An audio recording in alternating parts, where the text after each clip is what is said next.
Say hello this morning to Dan Snell, who visits us, presented by Marcus and Mack, voted best law firm and best personal injury lawyer 3 years in a row on the Best of Indiana County contest. Visit him online at marcusandmack.com. I could talk to Dan about a number of different things. He's in Overland Park in the Overland Park area, right? Yes, Overland Park, suburb of the Kansas City metropolitan area. There you go. And Kansas, good place. I grew up in Nebraska, and like Pennsylvania, hopefully all of our states are good common sense, looks for what's right and wrong. And in the world of politics today, that's always an adventure. Politics and leadership expert Dan Snell with us this morning. Dan, help us understand what's going on in Texas. The Democratic lawmakers, they didn't want the redistricting vote to go against them because of what they saw the ramifications being. So they just up and left. Not just the legislature, not just Austin. They left the state. What's that all about? Yeah, obviously they're in the minority there as far as numbers go with regards to the Texas State House. And so the conversation came up that they want to redistrict, and they knew that they would lose that vote because of the Republican majority. So they decided, as you said, just get out of the state. So that way that the state patrol or the state leaders couldn't force them to come back. Most of them are in Illinois now. And then, now over the weekend, the concept of the FBI has been asked to get involved. And that's a tough thing because that's not really the FBI's arena, is to deal with that. They can maybe locate them and discuss things with them and discuss it, but they can't really arrest them. So it's not a good look for the state of Texas because it's just a division, and the Democrats leaving makes them look like, hey, they're not strong enough to articulate their position.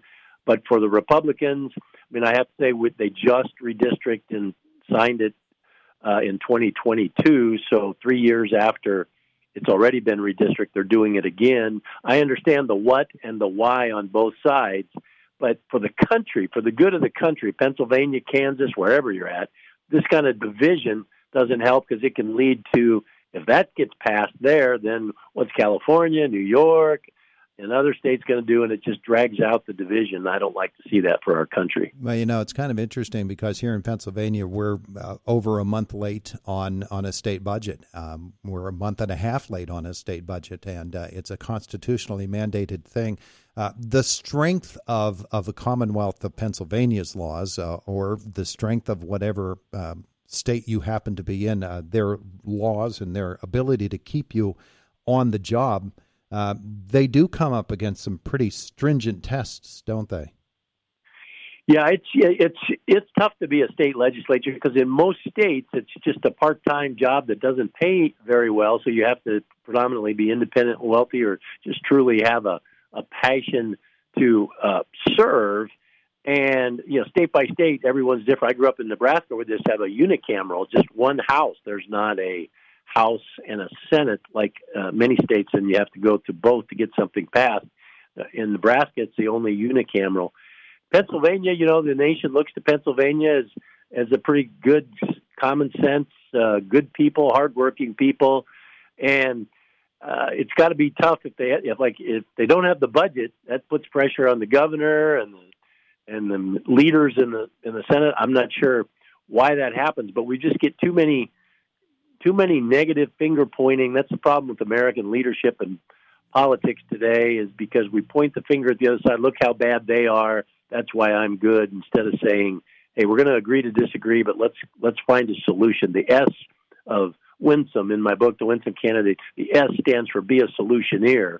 And that's what leadership in public service is about, is being a solutioneer for the place you call home. And it's interesting you say that, because there would be people out there that would say it's ever been thus. It's always been this way. It's not always been this way, has it? No, I say with a smile, I have a little gray hair. I'm going to turn 70 years old. I think I'm 40, but I'm going to turn 70 in December, and grew up a fan of Ronald Reagan and John F. Kennedy because they did try to unite the country. President Kennedy, with the space launch and a lot of things he did to try to make people realize we're part of something bigger than just ourselves, and let's cheer each other on. And Ronald Reagan, he was always tried to talk to all the people. And when someone got way out of line, he used those famous words, well, there you go again. And I think that we have too much there you go again going on in a negative sense, because it hasn't always been that way. Using a federal agency such as the FBI, and the reason they're doing it in Texas is because they don't have any Texas jurisdiction outside of their own borders, but so they go to the feds for this help there. It really is extraordinary in a political arena such as this. Do you see that sort of thing expanding if they have any sort of success? Well, I hope not, because it's not the FBI. Historically, again, going back, the FBI was always respected. I used to work with law enforcement, and I've spoken to law enforcement groups. And the FBI, you go to the FBI Academy, and it gets you an honor to have gone through that. Law enforcement traditionally in America has respected the FBI. Kash Patel's in a tough position because you don't want to see that agency being politicized and used for things other than what they should be doing. There's a lot of things going on. I applaud the president for saying he's going to go after the cartels with the military, but the FBI is better served at fighting crime than taking 100 FBI people and trying to locate 50 or 60 state legislatures in Illinois, as they really can't do anything about it. So it's sad that we as a country are seeing this unfold, because it doesn't serve the place we call home. Drawing boundaries for congressional districts is extremely controversial as well. Who do you include in that count, especially in Texas, where they're a border state and there are people crossing that border who would be termed illegal aliens by one side, undocumented immigrants by another side of that debate. California, which embraces and actually encourages folks from the other country to take part in the political process. Those are all really, really volatile issues. Do we need a national referendum on who is eligible for this type of thing? Yeah, we should have a conversation, and it should be with sound thinking and sound minds, not just knee jerk. Okay, we've got the advantage here. We're going to try to get more seats. In this case, Texas. But if that happens, then New York and Illinois and California are talking about, well, we're going to do the same thing, and that's just a sad thing. We do need to have a national conversation. Congress needs to really study this. I know President Trump has called for that only people that are American citizens should be counted in the census, but to do it quick, because what I don't want to see for America is swap shop politics, that who's ever in control gets to make all the decisions and they forget about the other party. In this case, as president or governor or wherever you serve, you're there to serve all the people, Republicans, Democrats, independents, people that agree with you or disagree with you. And you have to be fair-minded in your decisions and, importantly, consistent. So I think this conversation of immediately doing the redistricting isn't consistent with what for decades we've had, where every 10 years we do the census, and that's generally what we base it on. Now, if we want to change that, then let's have a conversation, but let's don't put it into the front of the news and make it a controversy without any real study as to the what and why and what's best to do. Yeah, it's our turn concept really shouldn't apply here. Dan Snell, tell me about the book Winsome. Yeah, well, the Winsome candidate I wrote in 2019, and I try to talk about that public service is something that is more important than politics, and the ugly side of public service is politics. And I break the word winsome into acronym: be willing, be interested, be nurturing, be solutioneer. And and without going into the other letters, leaders. It's a great book for people that are thinking about running for office or are in office, because it really talks about, hey, outside of the left versus right.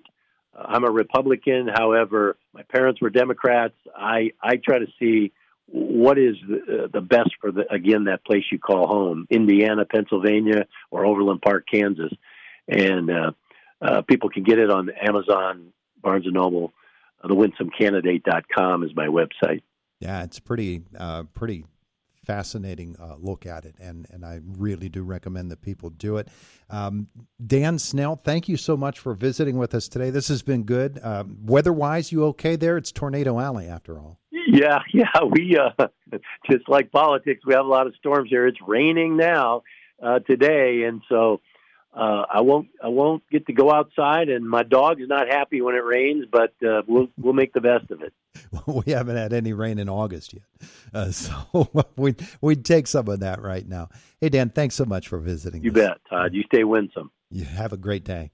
It is the voice of Indiana County. It's WCCS 101.1 FM, AM 1160, WCCSradio.com.